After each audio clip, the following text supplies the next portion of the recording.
Bienvenue sur ma chaîne, chers passionnés d'histoire. Aujourd'hui, nous allons explorer la vie complexe et controversée de Philippe Pétain, figure clé des deux guerres mondiales en France. De héros de Verdun à chef de l'État français pendant l'occupation allemande, découvrez les moments clés de sa vie et son héritage controversé. N'oubliez pas de vous abonner à cette chaîne, SVP. Merci. Jeunesse et formation. Henri-Philippe Benoni. Omer Pétain, né le 24 avril 1856 à Cauchy-à-la-Tour, dans le Pas-de-Calais. Issu d'une famille paysanne, il entre à l'école spéciale militaire de Saint-Cyr et commence une carrière militaire qui le mènera au plus haut sommet. Pétain gravit les échelons de l'armée française, devenant général à la veille de la Première Guerre mondiale. Le héros de Verdun. Pendant la Première Guerre mondiale, Philippe Pétain devient une figure héroïque grâce à son rôle dans la bataille de Verdun en 1916. Commandant en chef des forces françaises, il adopte une stratégie de défense tenace et d'usure contre l'armée allemande, avec le célèbre mot d'ordre « On ne passe pas ». La bataille de Verdun, qui dure de février à décembre 1916, est l'une des plus longues et des plus sanglantes de la guerre, avec plus de 700 000 victimes des deux côtés. Pétain met en place une logistique efficace, assurant un ravitaillement continu et un soutien moral pour ses troupes épuisées. Il instaure la rotation des unités, permettant ainsi de maintenir des soldats frais au front. Cette approche lui vaut une immense popularité et le surnom de « Sauveur de Verdun ». Après la guerre, il est célébré comme un héros national et reçoit de nombreuses distinctions. Entre les deux guerres. Entre les deux guerres, Pétain reste une figure respectée. Il est nommé maréchal de France en 1918 et continue de servir dans diverses fonctions militaires et gouvernementales. Cependant, il reste marqué par une vision conservatrice et traditionnaliste de la société française. Seconde Guerre mondiale. Lorsque la Seconde Guerre mondiale éclate, Pétain est rappelé au service actif. Après la débâcle française de mai-juin 1940, il est nommé vice-président du Conseil et devient rapidement chef de l'État après la signature de l'armistice avec l'Allemagne le 22 juin 1940. Le gouvernement de Vichy, sous sa direction, collabore avec l'occupant allemand. Sous le régime de Vichy, Pétain adopte la devise « Travail, famille, patrie ». Cette devise reflète les valeurs traditionnelles et conservatrices qu'il souhaite restaurer en France, s'opposant aux principes de la République française tels que liberté, égalité, fraternité. La rafle du Vélodrome d'hiver. La rafle du Vélodrome d'hiver, souvent appelée rafle du Veldiv, est l'un des événements les plus sombres de l'histoire de Vichy. Les 16 et 17 juillet 1942, plus de 13 000 juifs, dont environ 4 000 enfants, sont arrêtés à Paris par la police française sous les ordres des autorités allemandes.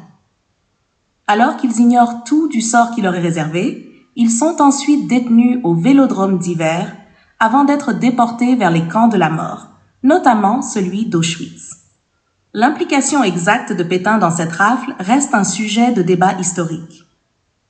Bien qu'il n'ait pas directement orchestré l'opération, en tant que chef de l'État, il porte une responsabilité morale et politique.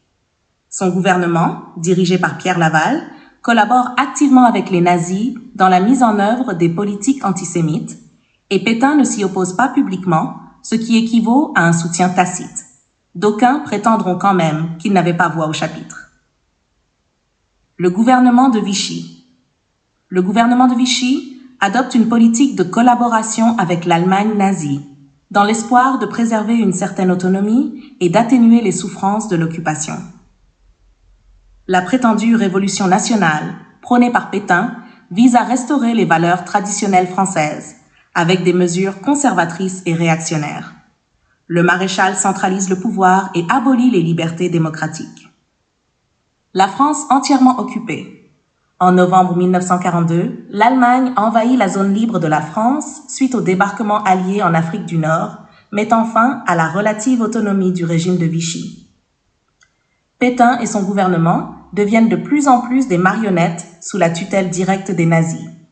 Pétain reste en poste, mais son pouvoir est considérablement réduit. Le régime de Vichy continue de collaborer avec les Allemands, mais avec des ressources et une influence limitée. Pétain tente de maintenir une certaine apparence de légitimité et de souveraineté, mais il est de plus en plus isolé et impuissant. La répression contre les résistants et les Juifs s'intensifie, et Pétain ne fait rien pour empêcher les exactions allemandes. Rapport avec Hitler et de Gaulle. Les rapports de Pétain avec Hitler sont ambigus. Pétain cherche à maintenir une certaine autonomie française, tout en collaborant avec les Allemands. Il rencontre Hitler à Montoire en octobre 1940, où il déclare vouloir engager la France dans la voie de la collaboration. Cependant, cette politique est largement perçue comme une trahison par de nombreux Français. Quant à ses relations avec Charles de Gaulle, elles sont marquées par l'opposition. De Gaulle, depuis Londres, appelle à la résistance contre l'occupant et le régime de Vichy. Pétain, quant à lui, le considère comme un traître. Cette opposition personnifie le clivage entre collaboration et résistance qui divise la France pendant la guerre. Procès et condamnation. Après la libération de la France en 1944, Pétain est arrêté et jugé pour trahison en 1945. Il est condamné à mort, mais sa peine est commuée en détention à perpétuité en raison de son âge avancé et de son statut héros de la Première Guerre mondiale. Il est interné à l'Île-Dieu où il meurt le 23 juillet 1951. Héritage et controverse.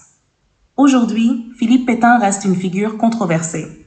Pour certains, il est le héros de Verdun, le défenseur des valeurs traditionnelles françaises. Pour d'autres, il est le symbole de la collaboration et de la trahison. Il demeure une figure de proue pour certains groupes d'extrême droite en France qui voient en lui un défenseur de la patrie face aux menaces extérieures. Merci d'avoir suivi cette vidéo. Si elle vous a plu, n'oubliez pas de liker, de vous abonner et de laisser un commentaire pour partager votre avis. À très bientôt pour une nouvelle plongée dans l'histoire.